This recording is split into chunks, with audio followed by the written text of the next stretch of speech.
But that's the reason they don't, is because the billing system is screwed up, and lawyers are creating this disincentive to actually use them until the house is on fire, and then the lawyers get to make a bunch of money because the problem already has been created. Well, I mean, I think I have a lawyer in one of my top fives that every business should have.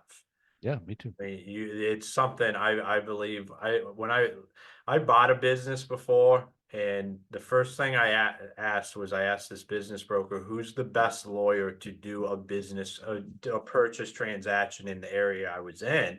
And he's like, well, this guy's the best, but he's going to be the most expensive. And I said, well, I've never done this before. I want the best. And I got on a call with him, and he's like, it's going to be this much. It ended up being double that. But I'll tell you what, he saved me probably double that amount of money.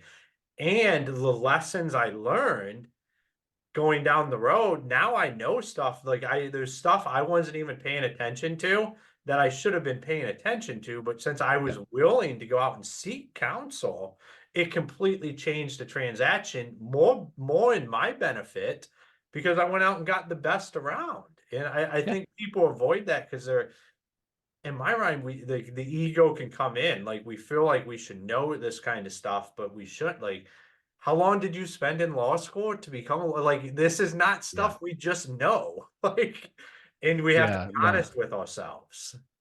Yeah. And like, I don't drill my own teeth. I don't do my own surgery. There's just things that I don't know how to do. I could probably figure it out with the internet and YouTube, but it doesn't make sense for me to do it. And so you've got to get these, what I call key professional relationships. And those are relationships that are covered in chapter 1 of the book.